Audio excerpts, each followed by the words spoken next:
بسم الله الرحمن الرحيم رب اشرح لي صدري ويسر لي أمري واحلل عقدة من لساني يفقهوا قولي رضيت بالله ربا وبالإسلام دينا وبمحمد صلى الله عليه وسلم نبيا ورسولا مولاي صل وسلم دائما أبدا على حبيبك خير الخلق كلهم منزه عن شريك في محاسنه فجوهر الحسن فيه غير منقسم محمد تاج رسول الله كاتبة محمد صادق الأقوال والكلم محمد ذكره روح لأنفسنا محمد شكره فرض على الأمم رب صل وسلم دائما أبدا على حبيبك خير الخلق كلهم يا رب بالمصطفى بلغ مقاصدنا واغفر لنا ما مضى يا واسع الكرم إن الله وملائكته يصلون على النبي يا أيها الذين آمنوا صلوا عليه وسلموا تسليما اللهم صل على سيدنا وأصحاب سيدنا وأزواج سيدنا ومولانا محمد وبارك وسلم الصلاة والسلام عليك يا خاتم النبيين وعلى آلك وأصحابك يا خاتم المعصومين ألد جلاله وعم نواله وأعظم شانه وجل ذكره وعظ اسمه بحمد وثناء حضور سرور کائنات مفخر موجودات زینت بزم کائنات قائد المرسلین احمد مجتبی حضرت محمد مصطفیٰ صلی اللہ علیہ وسلم کی بارگاہ کے اندر ہدیہ عقیدت اور نذرانہ پیش کرنے کے بعد دعا ہے کہ خالق رب العزت آج کی ہماری اس حاضری کو اپنی بارگاہ کے اندر قبول منظور فرمائے رب الجلال اس مقدس دن کے صدقہ سے ہم سب کے تمام صغیر اور کبیرہ گناہ کو معاف فرمائے رب الجلال ہم سب کے مرحومین کے درجات کو بلند فرمائے رب الجلال اس جمعہ المبارک کے مقدس دن کے صدقہ سے ہم سب کے علم میں عمل میں فہم میں برکت عطا فرمائے رب الجلال کے فضل اور توفیق سے ایک مرتبہ پھر جمعہ المبارک کی ان مقدس ساعات میں رب الجلال کی بارگاہ کے اندر حاضر ہونے کی توفیق حاصل ہو رہی ہے رب الجلال سے دعا ہے کہ رب الجلال ہم سب کو دین کا فہم عطا فرمائے حضرت محترم جس طرح کے سابقہ جمعہ بیان کیا جا رہا تھا کہ آخر ضرورت کیوں ہے قرآن پاک کو سمجھنے کی آخر ضرورت کیوں ہے کہ ہمیں پتہ ہونا چاہیے کہ قرآن پاک کی کون سی آیت کا شان نزول کیا ہے تو اہمیت اور ضرورت کو ہم نے بیان کیا اور علم دین پڑھنے کی جو اہمیت ہے اس کو واضح کیا اور اگر ہم اس پر عمل پیرا ہو جاتے ہیں تو رب الجلال کے فضل اور توفیق سے بحمداللہ اور انشاءاللہ ہمارے سامنے قرآن پاک کو پڑھ کر اور احادیث طیبات کا حوالہ دے کر کوئی بھی بندہ ہمارے دین کے حوالے سے ہماری دنیا کے حوالے سے ہمارے عقیدے کے حوالے سے گڑبڑ نہیں کر سکے گا کیونکہ رب الجلال کا یہ فرمان حق ہے کہ ہدی للمتقین کہ قرآن پاک ایسی کتاب ہے کہ لا ریب فیہ، جس کے اندر کوئی شک نہیں، جس کے حق ہونے میں، جس کے سچ ہونے میں کوئی ذرا برابر بھی شک نہیں ہے، اور یہ متقین کے لیے ہدایت ہے۔ اور اسی پارہ کے اندر، پہلے پارہ کے اندر یہ رسول اللہ کی صاحب فرماتا ہے یضل بہ کثیرا ویہدی بہ کثیرا، یہ قرآن پاک ہی ایسی کتاب ہے کہ پہلے فرمایا کہ متقین کے لیے ہدایت ہے۔ جو بندہ رب الجلال سے ڈرتا ہے، جس کے دل کے اندر رب الجلال کا ڈر موجود ہے، تو کبھی بھی وہ دین کے حوالے سے، قرآن کے حوالے سے یا حضور کے فرمان کے حوالے سے کبھی بھی کوئی سازش نہیں کرے گا۔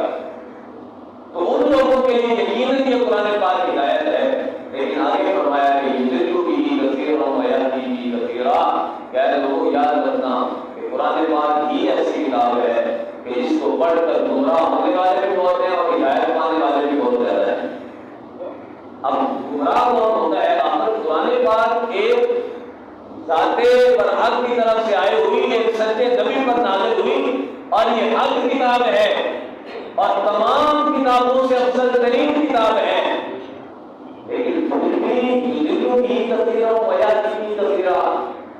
تو اس کا مفہوم پچھلے دنوں میں واضح کر چکا ہوں کہ وجہ یہ ہے کہ گمراہ وہ ہوتا ہے کہ جس نے قرآن پاک کو پڑھا تو صحیح، قرآن پاک کو سمجھا بھی صحیح، لیکن قرآن پاک کو ایسے نہیں سمجھا جس طرح رب الجلال کے قرآن کا تقاضا تھا۔ رب الجلال کا فرمان جیسے نازل ہوا ویسے نہیں سمجھا،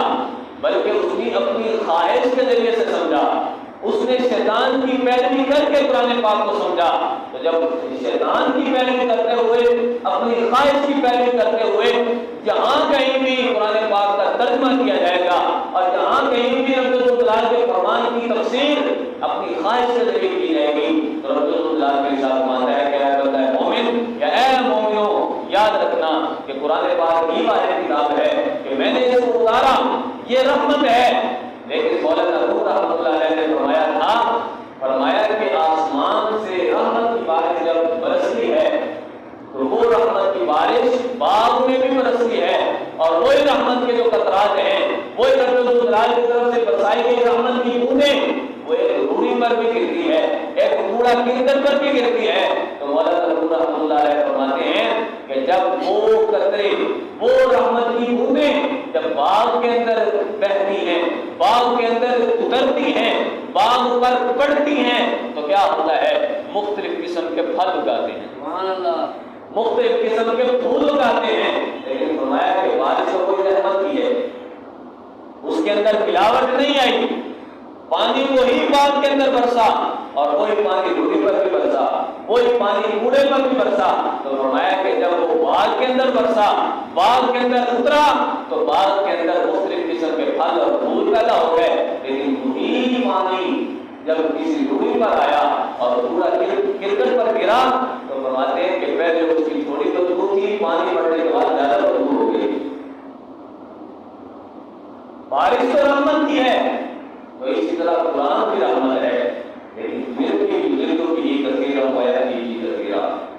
قرآن پاک کو پڑھ کر گمراہ بھی ہوتے ہیں اور قرآن پاک کو پڑھ کر ہدایت بھی پاتے ہیں۔ ہدایت وہ بندہ پاتا ہے کہ جو رب الجلال کا ڈر ہے، رب الجلال کی طرف سے جو اس کے دل کے اندر تقویٰ اس کو حاصل ہے، اور محمد عالم صلی اللہ علیہ وسلم کی اطاعت کا جو جذبہ اس کے پاس میسر ہے، تو اس کی وجہ سے رب الجلال جب قرآن پاک اس کے سامنے پڑھا جاتا ہے تو رب الجلال اس کے دل کے دروازوں کو کھول دیتا ہے۔ لیکن جس بندے نے اپنے دل پر کوڑا دان بنایا ہوا ہو اور جس نے رب الجلال کی بھی بے ادبی کرنی ہو اور محمد عالم صلی اللہ علیہ وسلم کی اطاعت سے بھی انحراف کیا ہو، تو اس کا دل جو ہے وہ ایک کوڑا کرکٹ کی مانند ہے، ایک روڑی کی مانند ہے۔ تو اس پر جب قرآن کی برسات ہوتی ہے تو ہرگز کبھی بھی اس پر پھل اور پھول نہیں ہوئے گے، کبھی بھی وہاں سے خوشبو نہیں آئے گی، بلکہ جب بھی آئے گی بدبو ہی آئے گی، اور وہ بدبو کبھی بدعقیدگی کی ہوگی، کبھی رب الجلال کے خلاف بغض کرنے کی ہوگی، کبھی محمد عالم صلی اللہ علیہ وسلم کو عام انسانوں کی طرح بنانے کی طرح ہوگی۔ وہ بدبو جب پھیلتی ہے معاشرے کے اندر، جب وہ خود بدبو والا ہوتا ہے، وہی بدبو جب دوسرے لوگوں تک پہنچتی ہے تو وہ لوگ بھی اگر اس کی بدبو کے سائے کے اندر آ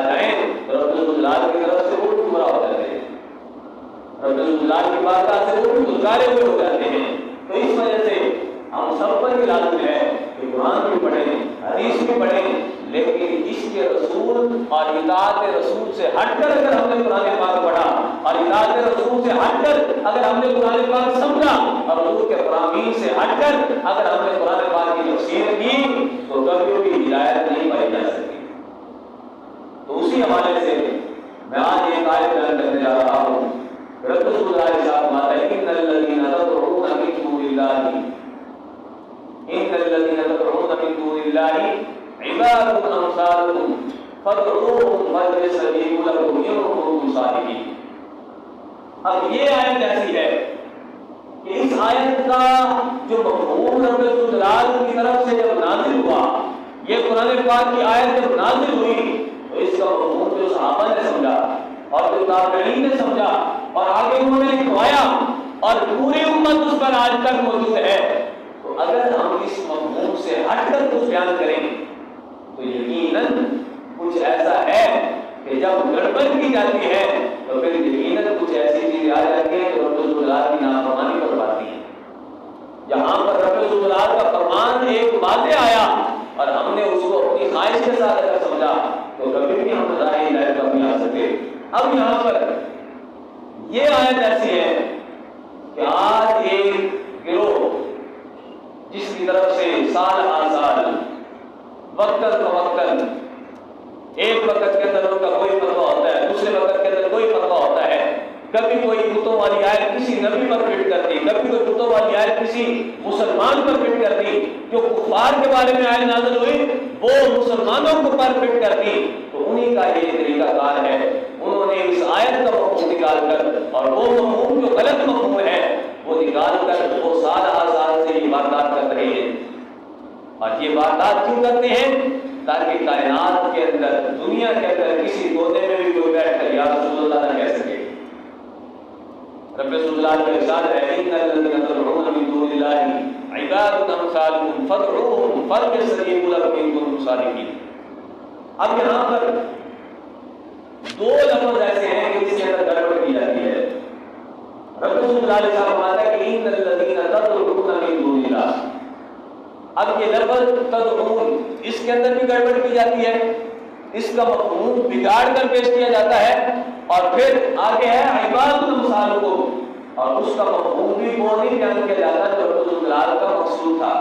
جو محبوب عالم صلی اللہ علیہ وسلم نے بیان کیا اور جو صحابہ نے سمجھا، بلکہ اس سے ہٹ کر مفہوم بیان کیا جاتا ہے اور اس سے یہ ماخذ کیا جاتا ہے کہ اے لوگو تم اگر کسی غیر اللہ کے پاس گئے اور غیر اللہ کے پاس جا کر اگر تم نے مانگا اور اس کو پکارا یا کائنات کے کسی بھی کونے میں بیٹھ کر تم یا رسول اللہ کا نعرہ لگاتے ہو یا غوث اعظم کہتے ہو یا علی کہتے ہو، تو ان لوگوں کا یہ دعا ہے، ان لوگوں کا یہ طریقہ ہے کہ پڑھتے قرآن ہی ہے لیکن قرآن ویسے نہیں پڑھتے جس طرح پڑھنا چاہیے تھا، بلکہ وہ ان آیات کو قرآن پاک کی سچی آیات کو اپنے جھوٹے مفادات کے لیے استعمال کرتے ہیں۔ ان کا کیا طریقہ کار ہے، طریقہ کار کیا ہے؟ وہ کہتے ہیں کہ ان الذین تدعون من دون اللہ، رب اللہ نے فرماتا ہے وہ لوگ جو اللہ تعالیٰ کے علاوہ کسی اور کو پکارتے ہیں، جو صحیح ترجمہ میں بعد میں بیان کروں گا، لیکن جو ان کی واردات ہے وہ کہتے ہیں کہ ان الذین تدعون من دون اللہ، بے شک وہ لوگ جو اللہ تعالیٰ کے علاوہ کسی اور کو پکارتے ہیں، عباد امثالکم، حالانکہ وہ تمہاری طرح ہی بندے ہیں، فَادْعُوهُمْ فَلْيَسْتَجِیبُوا لَکُمْ إِن کُنتُمْ صَادِقِینَ۔ رب الجلال کا فرماتا ہے کہ ان کو بلاؤ، چاہیے کہ وہ تمہیں جواب دیں، ان کنتم صادقین اگر وہ سچے ہیں، یا ان کنتم صادقین اگر تم سچے ہو تو ان کو بلاؤ۔ اب یہ آیت پڑھ کر وہ یہ مفہوم ثابت کرنا چاہتے ہیں کہ تم جو اولیاء کی مزاروں پر جاتے ہو یا تم جو یہاں سے بیٹھ کر یا رسول اللہ کا نعرہ لگاتے ہو، رب رسول اللہ کے ساتھ فرماتا ہے کہ اللہ کے علاوہ کسی اور کو پکارنا شرک ہے، اللہ کے علاوہ کسی اور کو پکارنا جائز نہیں۔ کیوں؟ رب رسول اللہ کے ساتھ فرماتا ہے کہ عباد امثالکم، کہ وہ تمہاری طرح ہی بندے ہیں۔ تو اب اس مفہوم، اس آیت کا مفہوم کیا ہے؟ حقیقت میں انہوں نے تو ترجمے کے اندر ڈنڈی ماری اور جو ترجمہ حقیقت میں بنتا تھا اس کا مفہوم بگاڑ کر پیش کیا، لیکن جو حقیقی ترجمہ ہے اور جو قرآن پاک کا اسلوب قرآن پاک کی ماں باپ والی آیات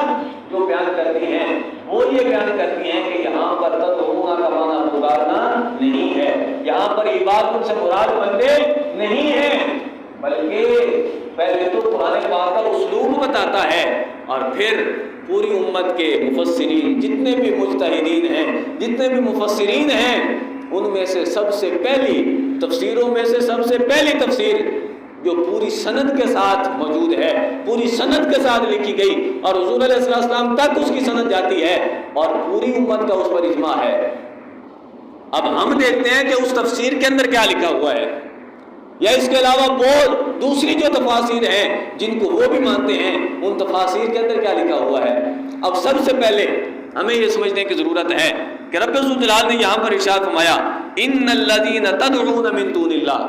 ان الذین تدعون من دون اللہ۔ اب قرآن پاک تو حق ہے، قرآن پاک سچا ہے، قرآن پاک کے اندر کسی قسم کی بھی کوئی گنجائش نہیں ہے شک کی، لیکن قرآن پاک فصیح و بلیغ کتاب ہے اور فصیح و بلیغ زبان پر مشتمل کتاب ہے، اور اس میں ایک لفظ کے کئی معنی ہو سکتے ہیں،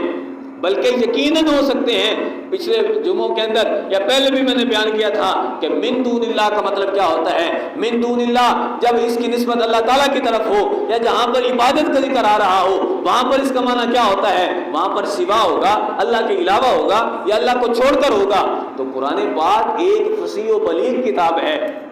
اور اس کو سمجھنے کے لیے اگر ہم صرف اور صرف اردو کی چند کتابیں پڑھ کر اگر آ جائیں اور ہم کہیں کہ ہمیں قرآن پاک سمجھنا آ جائے، ایسے نہیں ہوگا۔ قرآن پاک کو سمجھنے کے لیے لوگوں نے محنتیں کی ہیں، پوری زندگی گنوانی پڑتی ہے۔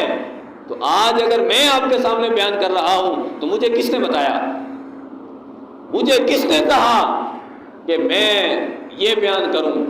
یا قرآن پاک کے اس آیت کا مفہوم یہ ہے، قرآن پاک کے تحت جو تفاسیر لکھی گئی ان کے اندر یہ لکھا ہوا ہے، کیونکہ اس کے اندر پڑھنا پڑتا ہے، صرف اور صرف خالی وقت گزار کر بندہ نہیں سمجھ سکتا۔ تو اس وجہ سے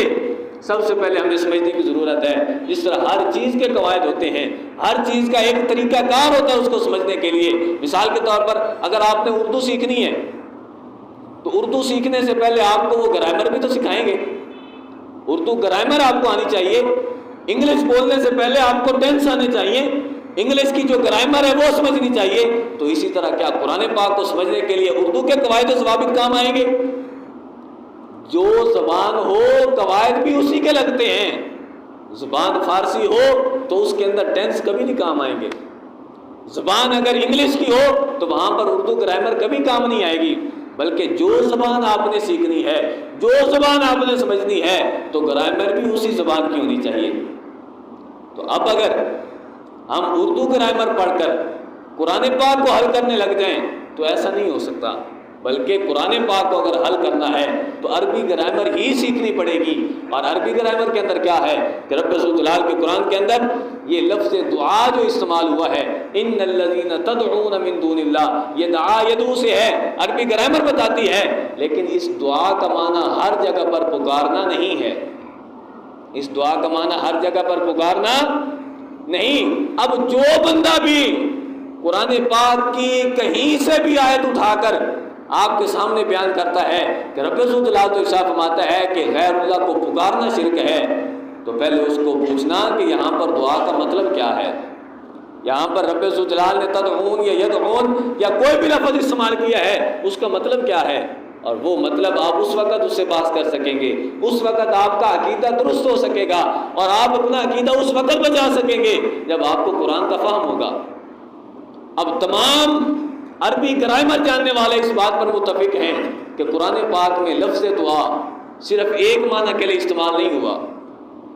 لفظ دعا ایک معنی کے لیے استعمال نہیں ہوا، بلکہ قرآن پاک میں لفظ دعا 5 معنوں کے اندر استعمال ہوا ہے۔ کتنے معنوں میں؟ 5 معنوں میں۔ ایک معنی اس کا ہے پکارنا، ایک اس کا معنی کیا ہے؟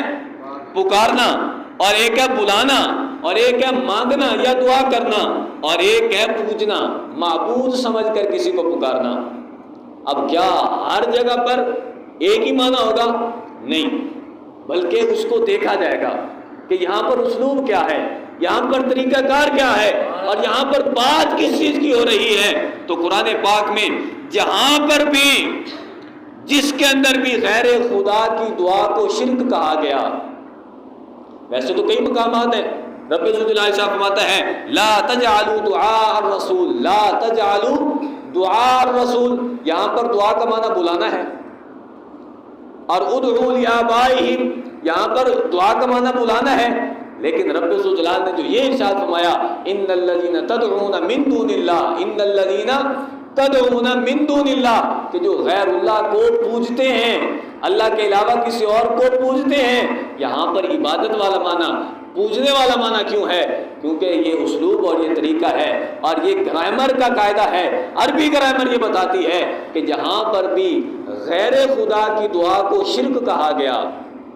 جہاں پر بھی غیر خدا اللہ تعالیٰ کے علاوہ کسی اور سے مانگنے کو شرک کہا گیا، وہاں پر دعا کا معنی ہرگز بلانا نہیں ہے، وہاں پر دعا کا معنی ہرگز پکارنا نہیں ہے، بلکہ وہاں پر دعا کا معنی ہے عبادت کرنا۔ سمجھ آ رہی ہے؟ سبحان اللہ۔ جہاں پر قرآن پاک میں جس مقام پر بھی،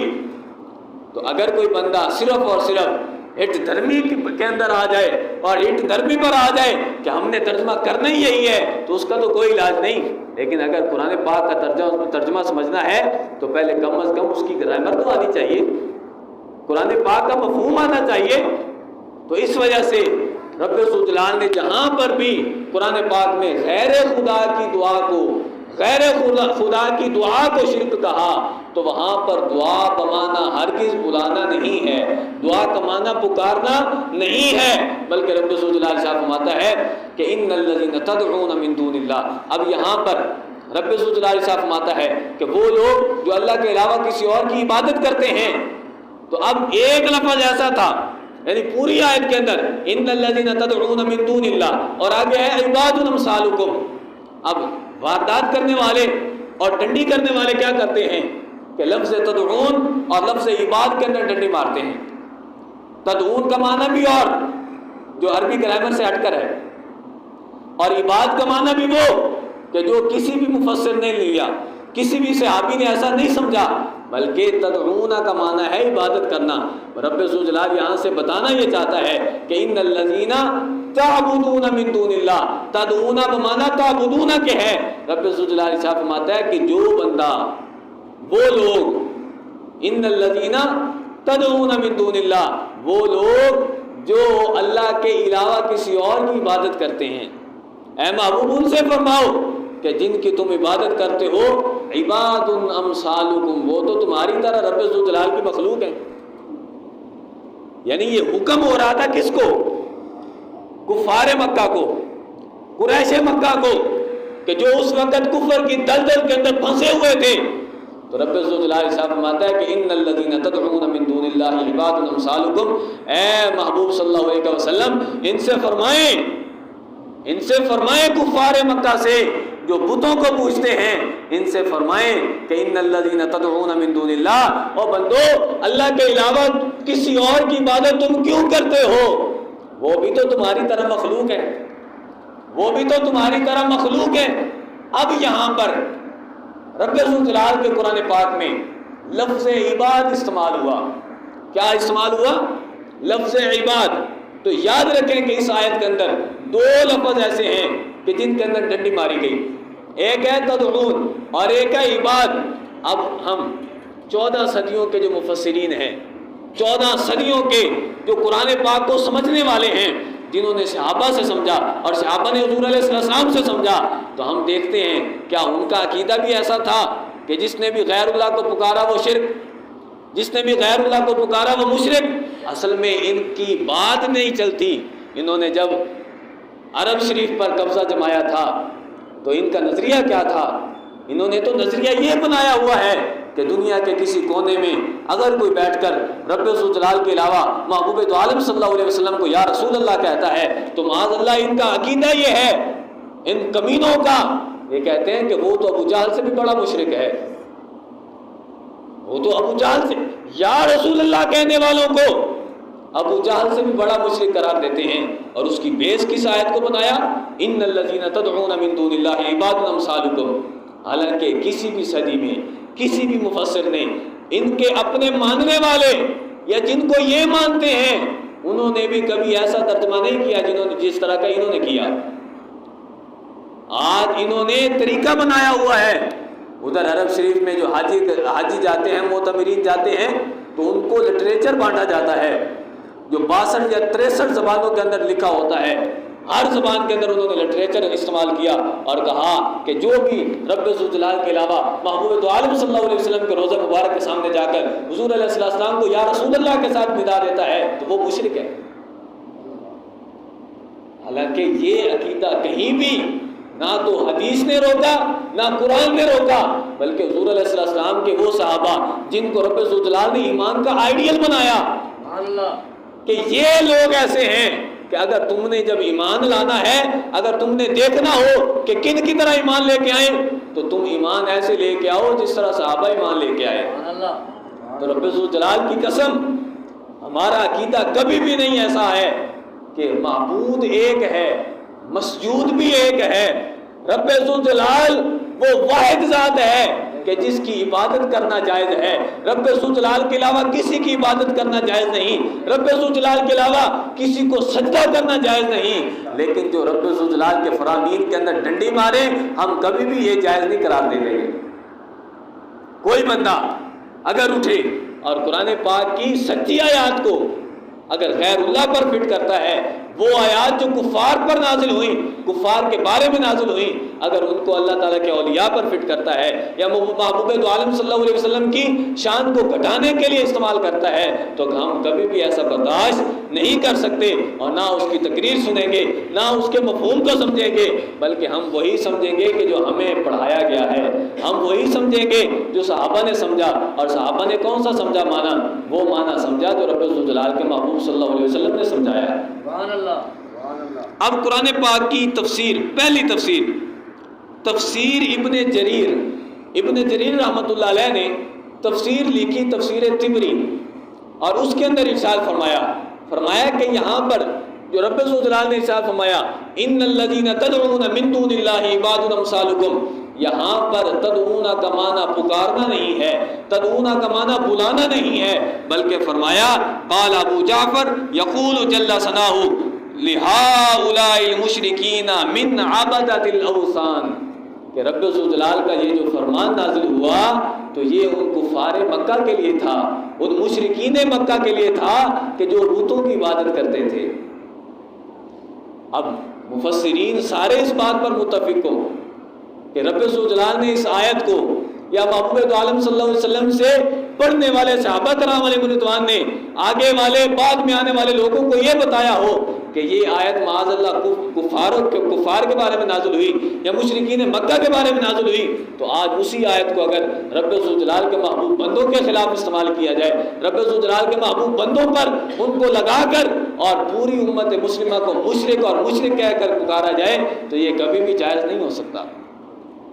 مفسرین سارے اس بات پر متفق ہیں کہ رب ذوالجلال کا یہ جو فرمان ہے یہ اس وقت نازل ہوا کہ جب کفار مکہ، مشرکین مکہ بتوں کو پوج رہے تھے، بتوں کی عبادت کر رہے تھے، تو اس وقت رب ذوالجلال نے ارشاد فرمایا اے محبوب صلی اللہ علیہ وسلم اپنے غلاموں سے فرمائیں کہ یہ کفار کو بھی کہہ دیں کہ جن کی تم عبادت کرتے ہو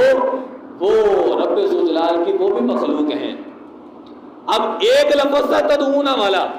جس کا معنی انہوں نے کیا پکارنا، حالانکہ اس کا معنی پکارنا نہیں ہے، اور دوسرا معنی عباد امثالکم۔ اب یہاں پر آ کر ایک عام بندہ جو صرف اور صرف تھوڑا بہت سمجھنے والا ہو وہ بھی ایک کہنے پر مجبور ہو جائے گا کہ رب ذوالجلال تو یہ ارشاد فرما رہا ہے کہ عباد امثالکم،